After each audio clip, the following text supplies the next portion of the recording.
I think this question, what we're really trying to get at the heart of is how has philanthropy engaged with Muslim communities, and is Pillars successful in our effort to sort of bridge some of that divide?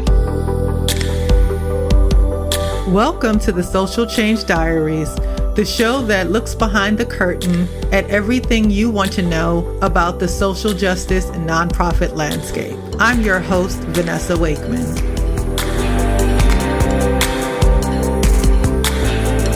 Welcome to Season 3 of the Social Change Diaries. I can't believe that we are already in the third season of this podcast. When we started it last year, the plan was just to do one season focused on thought leadership because we were really energized by what was happening around women in leadership, and we wanted to put some focus on that. And that season was incredibly insightful and sort of like nourishing to my soul. And I got so much great feedback about the season and really enjoyed being able to ask those questions and hear those answers and connect with those women, that we decided to expand it beyond just thought leadership and to continue to explore different topics that we thought would be valuable to those in the nonprofit sector. And so last season was focused on philanthropy, and we had a great exchange of conversation and opinions there. And our very first interview with two guests, which was from Pamela Schiffman from Novo Foundation and Vanessa Daniel from Groundswell. And that was a wonderful and memorable conversation. And now we are launching Season 3, which is focused on leadership. And I feel like leadership is such a broad topic that at first I felt that we were casting too wide of a net, and would there really be any sort of thread throughout the conversations that sort of tied it all together. And from the questions that we've asked and sort of the guests that we're going to be speaking with, I think it will be really interesting to get this diversity of opinion and experiences and thoughts, and sort of talking about what the future holds, what's needed for leadership today. So I hope that everyone enjoys this season as much as I'm enjoying sort of putting it together with my team and chatting with my guests. The other thing I wanted to share is that our thought leadership program for women, She Roars, we're launching classes, our master class this October, which is an opportunity for women in the sector to really work on developing their thought leadership platform. So I'm really, really, really like over the moon excited about the questions that are coming up about the program, the people who are expressing interest in it. And I think we're going to have a good group of women. And so we have the master class starting at the end of October. And then we also have the solo classes, which are for those people who don't want to take it in a group environment. They can sort of enjoy and participate in the modules at their own pace. And I encourage any listener, any woman who is really interested in identifying an opportunity to get her message across and wanting to really be purposeful about thought leadership and how to build that influence that can help to support the mission of your nonprofit, or some insights and ideas that you want to bring forward, or some innovation. I think that thought leadership is such a powerful way to do that. And so I would encourage anyone to take a look at that. It's on our website, thewakemanagency.com. And then it also has its very own microsite, which is Thought Leadership for Women. And finally, I would just ask people to please continue to listen and share information about the podcast. Always, always, always excited and open and welcoming to your questions and comments. So please continue to be as opinionated and as you want to be, and sort of tell me how we can make this podcast better. And I just thank all of our listeners. I'm excited to share this season with you. Thank you.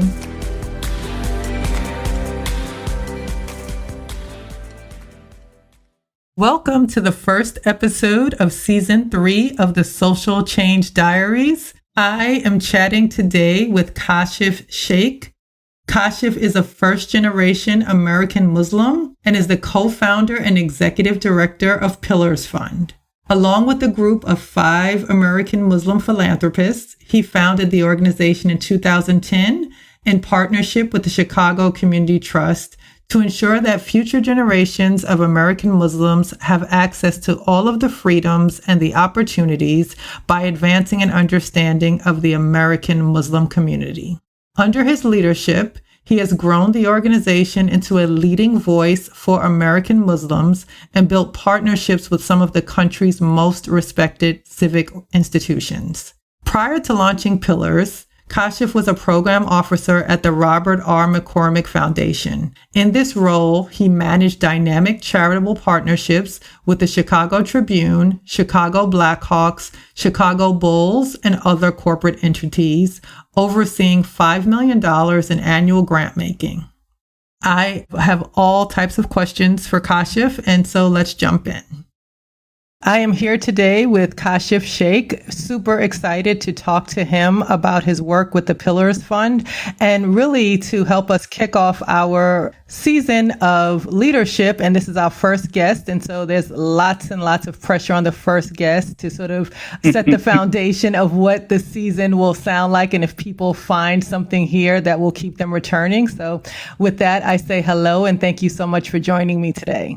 Hi, Vanessa. Thank you so much for having me. I'm absolutely honored to be the first guest this season, and hopefully I don't let anyone down, and this is an engaging conversation. I have every confidence that this will be a fantastic conversation. And so when we were looking to think about and figure out who we'd like to invite on the show for this season and like what the exploration of leadership looked like, for me, I know that there are tons of experts around leadership and what does leadership look like and how do you become a leader. I was hoping that we can talk about leadership framed in a number of different ways, around, race, around the sector, around philanthropy, because I think there are some nuances in each of those that could be helpful to some of our listeners in the nonprofit sector and really getting people to think about like, what is leadership? What are the leadership opportunities for people? How do we create more leaders? And then how do people leverage sort of like what they have to lead, even if they're not in a leadership role? And so wanting to get a number of takes on that. And what I loved about the possibility of speaking with you is that your organization amplifies leadership, narratives, and talent. Tell me what that looks like in practice. Like theoretically, I get it, but what does that look like on a day-to-day basis?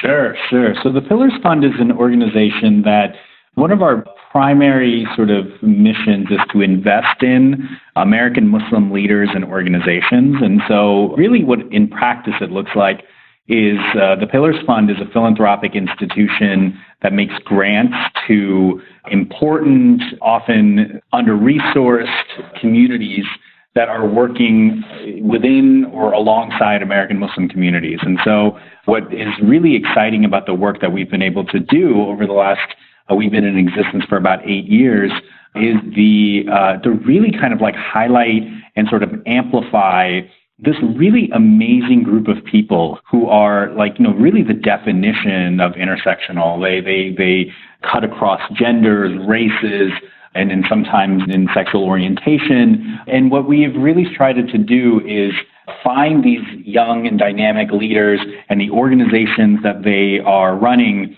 and figure out ways to invest in them, help scale them, help really get them off the ground, or in the cases of the organizations that are already sort of doing them, already kind of launched and off the ground, helping sort of sustain those organizations over the long run. So that's in general kind of what our mission is. Thank you for that. And tell me, I am as a storyteller and someone who works in the PR agency, I'm always interested in the idea of what the narrative is. Tell me why the narrative part of the mission is so important today.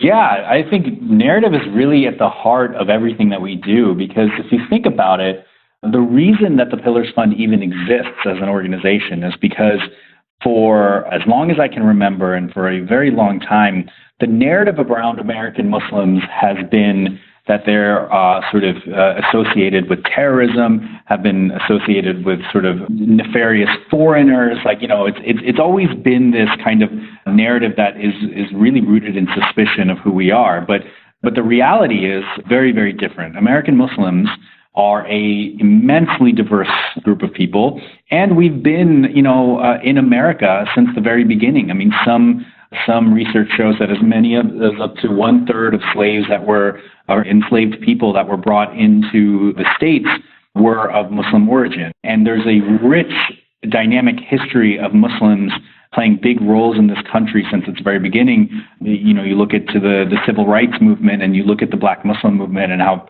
powerful it was in sort of setting different agendas. And so for us, this narrative has been, frankly, been the reason why American Muslims, I think, have been able to, this narrative that exists around American Muslims has been so detrimental and has been so problematic. And in the Pillars Fund is what it's really trying to do here is kind of shift those narratives and trying to amplify the voices of the community, because, it's not our job here to kind of rewrite these current narratives that exist, but really kind of inundate the marketplace with the stories of just regular, everyday American Muslims who are doing incredible work, and to sort of really educate the broader society around who we are. And so this narrative work around educating people, around telling our stories is so important, because otherwise these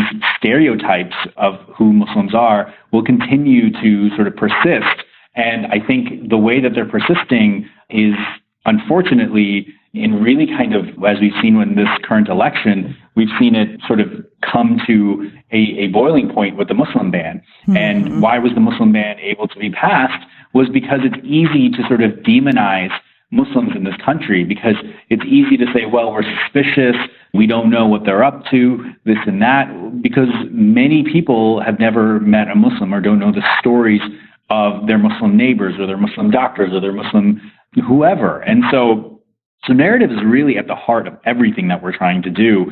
And really, I look at Pillars as an organization that's really kind of telling the stories of our people, telling the stories of our communities. And I do believe that over time, that's what's going to help shift the way that we are perceived in this country. Mm-hmm. So now tell me a little bit about your leadership journey. Was there something, part of your narrative or something in your experiences in the nonprofit or philanthropy sector that led you to co-found Pillars Fund? Yeah, so, it's interesting. I grew up in Cincinnati, Ohio. So my parents are immigrants from Pakistan. And I grew up, I was born in New York, and I lived there for a little bit. But really, I grew up in Cincinnati, Ohio, in a predominantly white suburb where I was one of very few people of color. And what's really interesting about that experience is that when you're living in that moment, it doesn't feel particularly different or special. You do obviously do feel it because you're different than everyone else, but it isn't until you get older and you can reflect back on those periods of your life and you think about so many things that you've had to absorb and so many times you've let things go that you really shouldn't have let go because of how different you looked or sort of how the accents by which your parents talked in and et cetera, et cetera. So for me, I actually was someone that at a young age, from the age of about 14 or 15 years old, had discovered activism and had discovered people who I felt were doing some really, really interesting work. I remember the music that I was listening to had a heavy influence on the way that I was thinking about the world. I was, reading Noam Chomsky and Howard Zinn by the time I was like 16, 17 years old.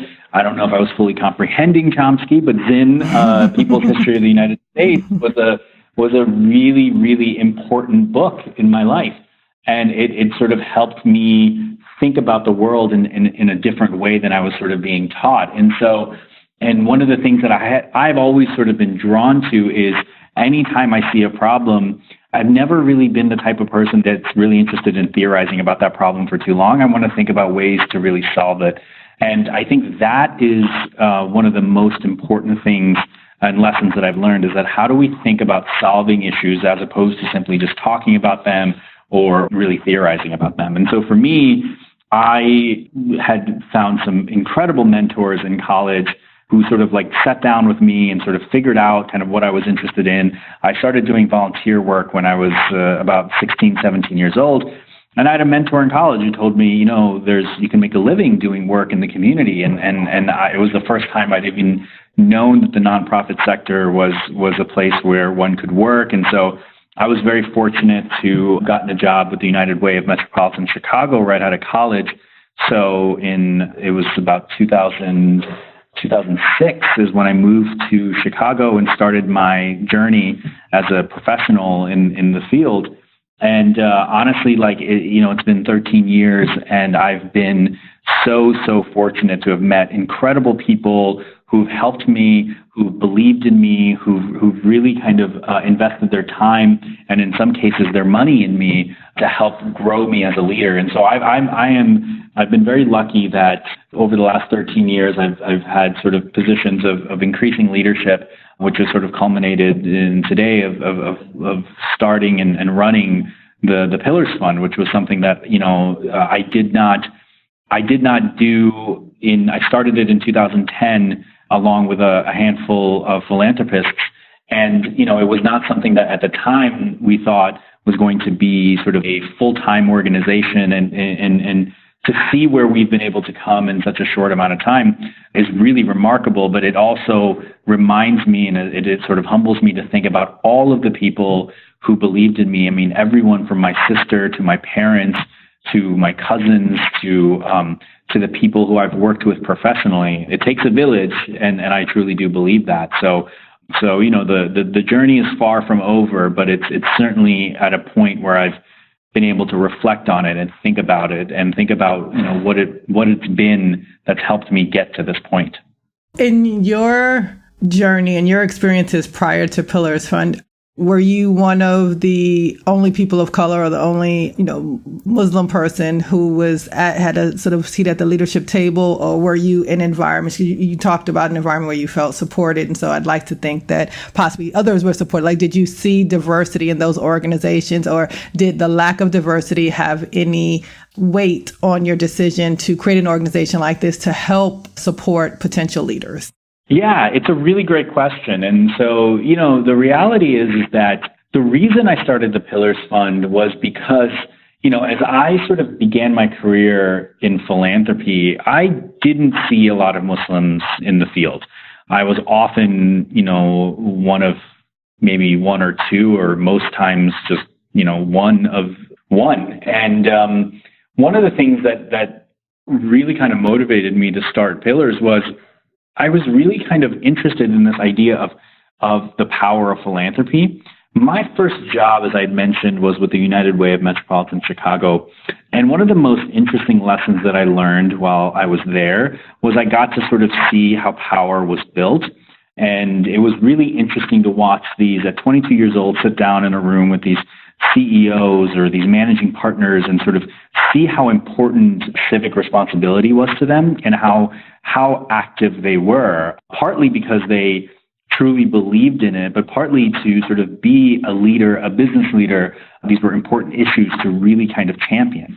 So for me, what I started to understand these things, I started to really recognize that American Muslims hadn't really been at the table at all. American Muslims, who I would argue are one of the most generous and philanthropic communities in the world, because it's sort of so embedded in our faith tradition. But what I was really finding was these fantastic organizations that were working with and alongside Muslim communities were so often under-resourced. They just did not have the type of support that I thought they needed. But at the same time, on the flip side of that, I knew that the community was starting to gain some wealth. I was looking around just within my own friend circle and started to see sort of so many people my age or a generation above me starting to accumulate wealth in their respective careers. So I knew there was sort of a gap here. And the question really became, how could you sort of have this conversation? How do you systematically sort of really build a philanthropic institution? How does donor X go from feeling like I'm giving to a couple of great causes and a couple of great organizations to we're actually building power and we're helping create influence in this country, and we are making sure that our needs, the Muslim community's needs, are not ignored? Because frankly, if you're not at the table, your needs are not going to be addressed. So institutional philanthropy was not engaging, in a big way with American Muslim communities at all, even though sort of if you look at if you look at the community, was disproportionately sort of impacted, particularly after 9/11, in terms of how diverse the community is.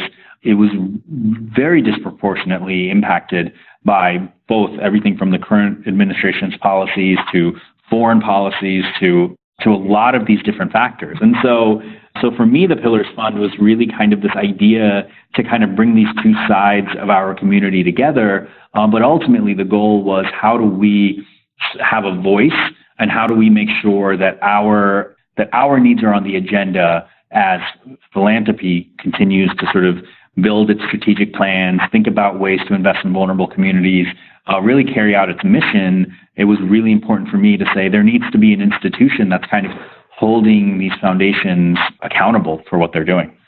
Now, yeah, so there's about 30 questions that I have out of that answer, but I will start with the first one. So I remember reading an interview with you in Inside Philanthropy, and you talked a little bit about what you just said about foundations weren't explicitly looking to work with Muslim communities because the topic was loaded and cumbersome, or Muslim organizations. Do you think Pillars Fund is changing that? Like, do you have any insights about like why that was, like, to say it's sort of, cumbersome, or the topic was too loaded? Like, is there anything beneath the hood on that would be helpful in understanding how you can sort of, infiltrate, institutions to gain more support, garner more support for Muslim-led efforts? Yeah, I mean, I think at the heart of that is, you ask a really good question, and I think at the heart of that is the point we were talking about earlier, which was this narrative, right?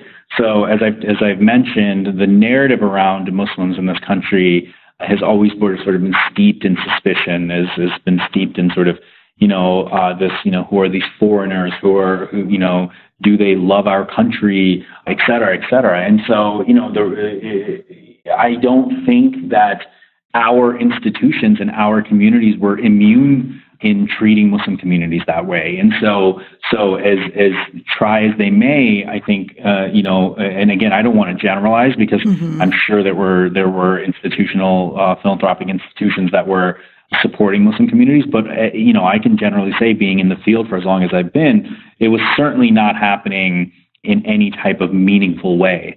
And so for me, I think this question, what we're really trying to get at the heart of is how has philanthropy engaged with Muslim communities, and is Pillars successful in our effort to sort of bridge some of that divide? And I would like to think that, yes, we are successful in some of it. Obviously, we have a very, very long way to go.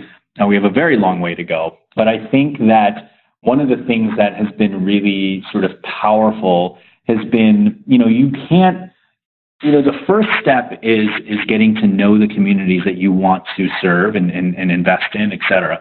And I think the first really big problem is that a lot of these spaces, people didn't know Muslims. They didn't know what the needs of the Muslim community were. They didn't know, who are our leaders. And so one of the things that I was trying to do, and one of the things that Pillars is trying to do, is kind of not only build capacity sort of in our leaders and in our institutions, but what we were also trying to do was kind of create sort of an institution that had access to all of our leaders, had access to all of these institutions, and that we could then kind of bring them to important conversations that were being had. I often sort of joke that part of my job is kind of knocking on the doors of institutions and saying, hey, do you have a Muslim on your staff? Do you have Muslims on your board? Do you have Muslims on, and I think that's been part of what Pillars has been trying to do here, is really kind of ensure that the important issues that impact us are not being ignored. And again, philanthropy plays such a massive role in this. Billions of dollars of capital are invested annually into so many different causes. And I think it's really important to serve as a resource, because I also know, it's no different than, when I was a program officer, and if I was sort of, I oversaw some of our disaster relief work. And I remember one of the big efforts I led was after Hurricane Sandy. We were sort of deploying about $2 million worth of capital into impacted areas. But I didn't know anything about particularly the areas of Long Island that we were going to help And so I needed to go spend time with leaders. I needed to spend a lot of time out there getting to know, really understanding the landscape. And so I had to really kind of find a couple of anchor organizations, some community leaders that could help me understand that. And I think oftentimes, I don't want to let, not just philanthropy or other institutions off the hook by saying, that hadn't really existed in the past, because it had existed in different iterations. But it does require foundations and other organizations that are interested in working with Muslims to go out there and look for it and do their own landscape analysis. And so I'd like to think that Pillars is making that a little bit easier for institutional philanthropy. And I certainly hope we continue to have a bigger and bigger impact as we grow. So with that, do you see any opportunities to hold organizations accountable? And I know that it's a delicate dance, but do you see, I think the first reference that comes to mind is the tech industry and how there have been conversations about, them publishing their diversity numbers. And not to say that that's the way to hold them accountable, but is there any data or is there any reporting or even informal sort of conversations or initiatives where you feel that there is an opportunity to hold organizations accountable so that we can see, more equity and inclusion in these spaces? Yeah, it's a really good question. And I would say that for me, so here's my philosophy around sort of what we're doing at Pillars, right? We're building a muscle right now. And I think that the community has sort of seen this, influx of civic organizations. I think the first real big influx we saw was after 9/11. You had a whole generation of people that were really inspired to sort of push back against this narrative around terrorism being sort of so closely tied to Muslim communities. And now we're kind of seeing it with this current election. We're seeing sort of a new wave of organizations that are coming up. And I guess I view my role, yes, we are the stewards of different people's money. So obviously accountability is very, very important. Accountability in so many different respects, both from programmatic circumstances to board, to diversity, to race. All of these things are very important.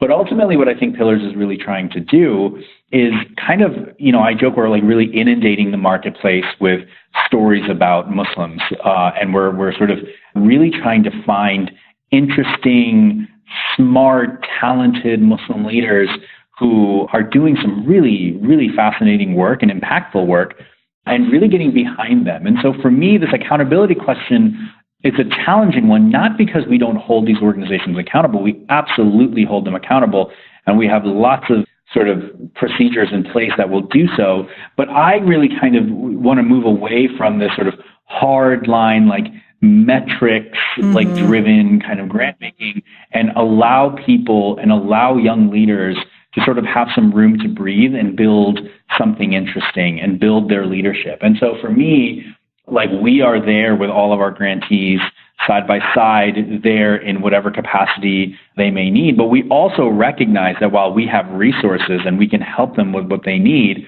in certain respects, we have a lot to learn from them. And I think this symbiotic relationship between funders and grantees is so, so important because, listen, the power dynamic will always exist because one person has capital and the other person doesn't.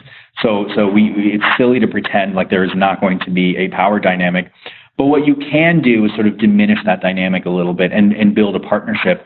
And for us, the way that we're really trying to do that is just find people that we think are doing such incredible work and really kind of getting behind them and allowing them to sort of grow and do this great work and be there for them, help them along the lines, as they grow their staff. We're there to say, how are you thinking about sort of diversifying your staff? How are you thinking about your board? And by the way, we're also very cognizant of that ourselves. That's something that's really, really, I think that's another strange kind of the dynamic about the philanthropic sector that I always find pretty funny, which is just because you have the money doesn't mean that you know what you're doing. And so I think that there's this really interesting, I constantly ask myself this, I don't know what I'm doing any better than, the grantee, right? And so it has to be this relationship in which we can learn from one another,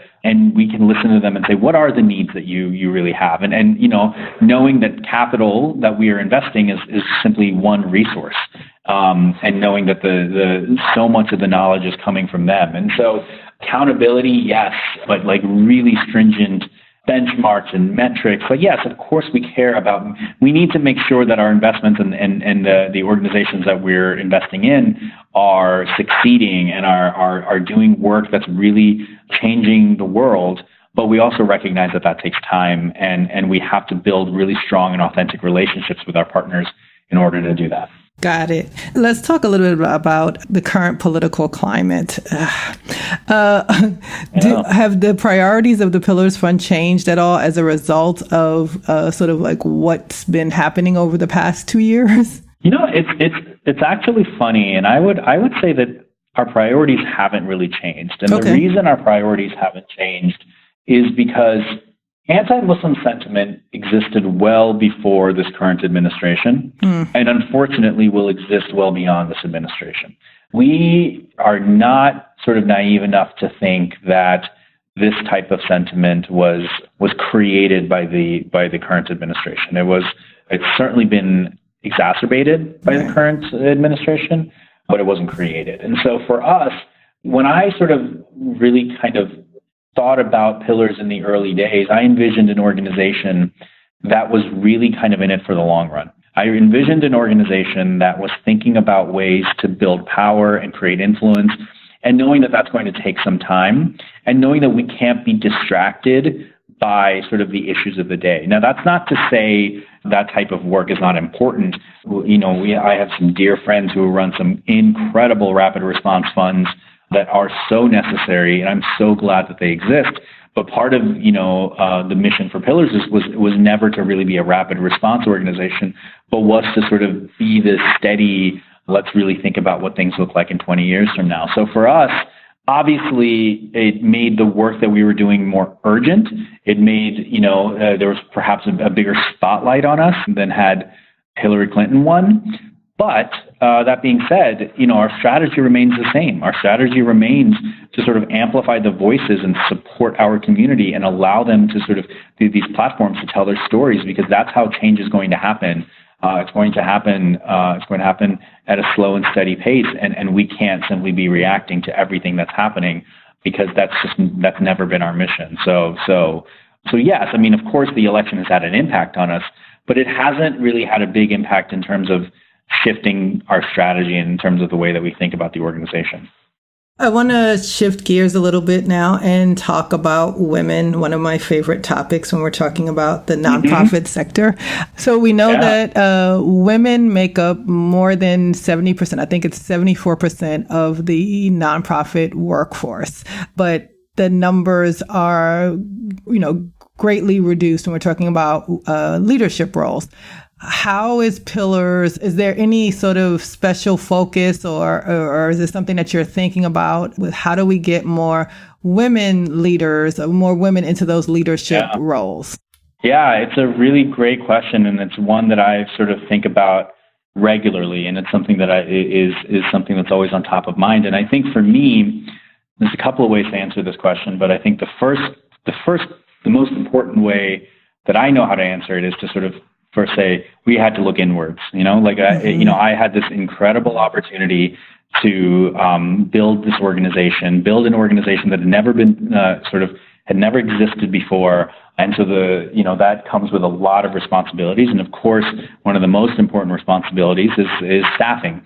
What is the organization going to look like? And so one of the things that I've really challenged myself and challenged our team is to make sure that our team reflects the diversity of the communities that we're serving. That's very, very important. And so one of the things I'm most proud of is that the team that I have is, first, it's all women. Love it. Just incredibly talented, just kick-ass women who challenge me on a daily basis, and I love them for it. But particularly, I want to highlight someone her name is Kalia Abiyade. She's my director of programs. She was actually my first hire at Pillars, and she is one of the most like any opportunity I get to sort of sing her praises, I take, because I think she has been such an instrumental part of Pillars and sort of helping, not just sort of furthering the mission, but helping shape me as a leader. And one of the things that we have really kind of, one of the things I'm most proud of is like our relationship and our partnership in the way that we work together. Kalia is very much a leader in this organization. She's someone who I work with, who I trust, who I respect, who I don't always, who we sometimes we disagree on, but there's this sort of healthy balance of sort of pushing each other and challenging one another. So I think the first thing is really comes from an internal push, right? I've always been very frustrated, and you and I both know that there's tons and tons of organizations that are in positions of power, like, and give out capital and are requesting, is your board diverse, is your staff diverse? Meanwhile, you look at them and you're like, hold on a second, how did you become authority on this, right? So for me, that was the first step, is that I really wanted to empower people on my staff, not just to be people who are working on Pillars, but really partners with me on this organization. So I'm incredibly proud that our team is all fearless, amazing women. And so that was the first thing. And the second was in terms of the partners that we're working with. Like one of the most incredible things that I have been able to sort of witness in my career is just the sheer will, particularly of women of color, and how much they have been able to accomplish. I mean, I owe so much to women of color. My first job in Chicago was because a Black woman who was leading the department at United Way took a chance on a 22-year-old kid and said, "Hey, come to Chicago. I think you'll do well here." And so, she certainly didn't have to do that. She was a friend and a mentor and someone who I admire, and I never sort of forgot about the sort of chances she took on me. And so for me, it's like, how do you build those, like those networks, those mentorships, and it's very, very important to us. And so, the way that I think about it often is our organizations, the majority of our grantees that we're actually investing in are mostly led by women. And that's really important. And the funny thing about that is that it's not even because of a sort of specific mandate that we have, that like we are, funding specifically. It's because women are doing the work. Right. Women are out there every day doing this work. And so, I look at my responsibility is to simply sort of help sort of support that work, and be just another person that's helping lift up their voices. And so for me, all of these conversations have always revolved around community building, is that it's not about ego and it's not about sort of figuring out, who's doing what, but it's really sort of lifting up a community of incredible Muslim leaders. And in our case, who just happen to be mostly women. And so it's something that I think about regularly. It's something that, and it's also something that, frankly, like as much, I'm also very cognizant of my limitations. I'm a male, and so I grew up with male privilege, and you can ask my sister, I have blind spots, and I try to surround myself with people who are willing to call me out on that and sort of and learn from those things. And so for me, that's sort of, a lot of what we can do as males. We talk a lot about how can white people be allies? Well, and we have a sort of a list of 1,000 things to do. But, I think about that as a male, like I'm really aware that, I'm in this position of leadership and I'm in this position of sort of running this organization. And so how do I not get caught up in just having people that look like me around constantly and really sort of challenge myself? And so I've been, it's something that we think about. It's something that we're really fortunate to sort of have on staff and in our partners. On our last season, where we talked about philanthropy, one of my guests made a comment about some organizations led by Black women who are doing great work, like they're sort of totally disrupting the status quo about, how social change is happening or social justice.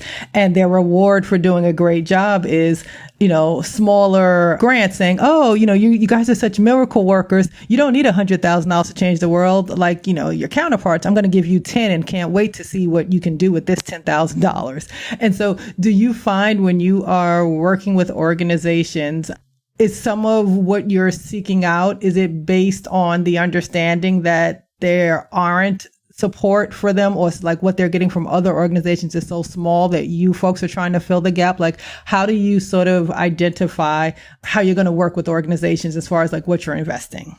Yeah, I mean, I think the reality is, and this is not exclusive to Muslim communities, I think communities of color are often, when you look at the ways that, money is allocated or invested in these communities, it's obviously very disproportionate. And so I think that Muslim communities are no different. I mean, when you think about Muslim communities too, right, we have to be really careful about the way that we think about them, is because it's not a monolith, right? Like you're thinking about Muslim communities, Black, Latino, you're thinking Asian, they really kind of cut across so many different races and genders, as I said at the beginning of this conversation. And so, but the reality is that, because the community's needs have sort of been overlooked for so long, I mean, it's absolutely true, is that, our community is very under-resourced. The community organizations, particularly the community organizations that are coming out and doing this great work. We saw what happened with the Muslim ban. You saw these incredible organizations out there,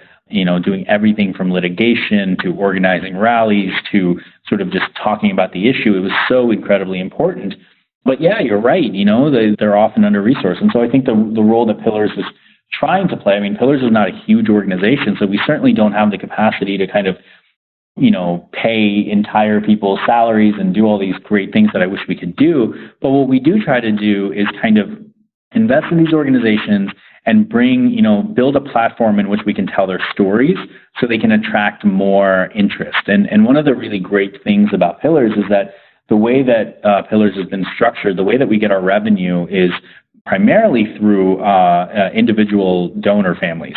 And so the Pillars is comprised of a lot of American Muslim philanthropists who invest on an annual basis into Pillars. And one of the great things about that model is that every year we do this meeting, we present to them about the way we want to allocate funds. And it's ever since we started, it's always been a really productive and exciting and interesting process. And we've been able to do a lot of good. But one of the great things is, maybe a donor or a philanthropist will look at one of those organizations and say, hey, what they're doing is really interesting. Aside from Pillars investing in them, can you maybe connect me to them? And I'd love to have a conversation with them. So we're really trying to increase the capacity of those organizations. And again, that takes time. It takes a lot of time. And we're still small and we're still growing, but I certainly am sort of optimistic about our ability to do that, more in the future. I have hundreds of other questions, but in the interest of time, I think my last question is going to be about leadership trends. Usually the reports are like, oh gosh, this stuff is awful. Are you seeing anything that is encouraging to you? Are there any trends or just sort of like early signs of things that we need to be hopeful about and grateful for? Yeah, one of the greatest joys of my job is that I have traveled around the country twice over and have met with hundreds, if not thousands, of Muslim leaders who are doing just some incredible work, both on the national level to the very hyper-local level. And I have a lot of optimism, frankly, because I think that what I'm seeing is, what I'm seeing in the sort of next generation of leaders, I'm talking about people who are in their early 20s. I'm seeing the attitude that I'm feeling from them is an attitude that frankly, that I didn't have, or people in my generation didn't have. There was still this kind of like thankful to be here type of mentality, I think. Like I often sort of related to, my dad, just like, hundreds of millions of immigrants came to this country, worked very hard, became successful, and had a great job. But I think he always felt indebted to them. He always felt indebted to them, and saying that, I'm lucky to have this job, and I'm lucky, not really recognizing that they are lucky to have him. Right. They are lucky to have all of these great people there. And so what I'm seeing is that this next generation, their grit and their optimism and their sort of fight is really strong. And it's, one of the most sort of interesting conversations that I had actually just happened about a month ago. And it was with a young college student. She's a senior. She reached out to me on LinkedIn and she said, I've been following your work. It's really interesting. I'm interning at this foundation for the summer. Could I perhaps meet with you? And one of the things that I try my hardest to do is meet with, when a young person, particularly someone in college, wants to get together, I always make time because I didn't have a lot of that when I was in school. And so I had this conversation, and it was such a fascinating conversation. We had this long-ranging sort of conversation about what Pillars is doing, our philosophy, and what we're hoping to accomplish. But one of the things that I found so compelling was she just pushed back on me. She pushed back. She challenged me in a good way. And I love that. I love it when people push back and challenge because that's how we grow. And I was so just impressed with her sort of confidence and her sort of candor. And again, but I don't think she was unique in that. I've met so many young leaders who don't have, like this. I think this generation doesn't feel like, we're just thankful to be here. I feel like they are like, no, this is our country. This is our land, and we belong here just as much as anyone else. And it's not to say that I don't have that or my dad didn't have that, but certainly not with that sort of vigor because, that's just not how we were conditioned. And so I have been so impressed, and I have a lot of optimism. I have so much hope in the sort of next generation of leaders.